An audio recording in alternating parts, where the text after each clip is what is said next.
নন্দীগ্রামে আজকে একটা আত্মীয় বাড়িতে শীতলা মায়ের ভোগ খেতে যাওয়ার জন্য সকাল সকাল রেডি হয়ে আমার মা আর আমার বড় মামিকে সাথে নিয়ে পৌঁছালাম মাখনবাবুর বাজার, যেখানে আমাদের স্কুটারের জন্য নিলাম কিছুটা তরল খাবার।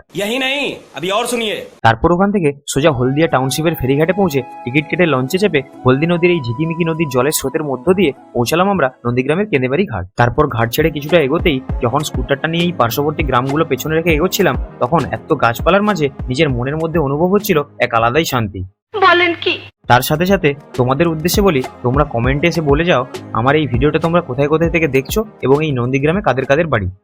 ঠিক আছে। আর আমার আগের ভিডিওতে যারা কমেন্ট করেছিলে, ইউটিউবে কোচবিহার থেকে যিশু বর্মন, হলদিয়া থেকে অনুকূল দাস, ইনস্টাগ্রামে সুতাহাটা থেকে অনলি পিকু, মুর্শিদাবাদ থেকে কাইম মোল্লা 786, চণ্ডীপুর থেকে জানা সৌরভ, চৈতন্যপুর থেকে জানা পূজা এবং ফেসবুকে হলদিয়া বারঘাজিপুর থেকে মৌমিতা গায়েন, গান্ধীনগর থেকে প্রিয়াঙ্কা দাস অধিকারী প্রিয়াঙ্কা, বালুঘাটা থেকে মৌমিতা ভৌমিক এবং হলদিয়া দাসমোড় থেকে মিম্মা খাতুন। তোমাদের সবাইকে জানাই আমার তরফ থেকে অনেক অনেক ভালোবাসা। যাই হোক, তারপর বাসুলি চকের একটা দোকান থেকে কিছু ফলমূল এবং মোহাম্মদপুর দীপাঞ্জন সুইট থেকে কিছু মিষ্টি কিনে নিয়ে 12টা 13তে পৌঁছালাম আমরা দীনবন্ধুপুরের আমার মায়ের মামার বাড়ি।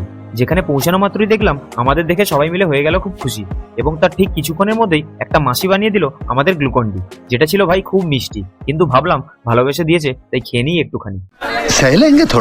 তারপর আমার মা আর মামি ওখানেই বসেছিল, আর আমি এই পুচকুটা দেখানো পথে গেছিলাম একটু শীতলা মায়ের দর্শন নিতে, যেখানে ভোগ পরিবেশনের প্রক্রিয়া তখন অলরেডি শুরু হয়ে গেছে।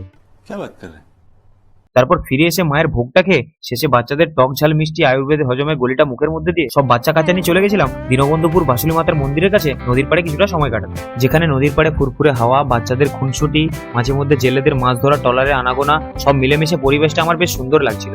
আর তোমাদের কেমন লাগছে সেটাও কমেন্ট করে জানিও। আর ওই যে বিল্ডিং গুলো দেখা যাচ্ছে ওটা হচ্ছে আমাদের হলদিয়া টাউনশিপ। তারপর ফিরে এসে দেখি আমাদের মেসো আমাদের জন্য পুকুরে মাছ ধরতে নেমেছে। যেই পুকুরে প্রথমবারে জালে মাছেদের ধরা না পেলেও দ্বিতীয়বার কিন্তু অনেকগুলো মাছ পেয়েছিলাম আমরা। ঠিকই শুনছো, ভুল কিছু শোনো।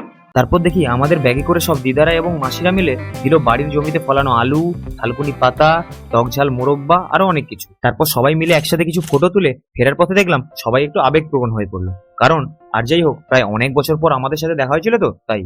ঠিক বলেছো। তারপর মা আর মামিকে নিয়ে 4:44 ফিরলাম যখন কেন্দেবাড়ি ঘাট, তখন লঞ্চও চলে এসেছে আমাদের করতে উদ্ধার।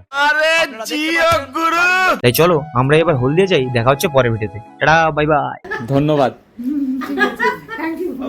তুমি তো এসির লোক, এখানে তো বাবা না না, আমি ভাই গরিব লোক, ফ্যানে থাকি, এসি বেশি নেই আমার ঘরে। বন্ধুরা লাইক সাবস্ক্রাইব কমেন্ট শেয়ার ভালো মতো করবেন।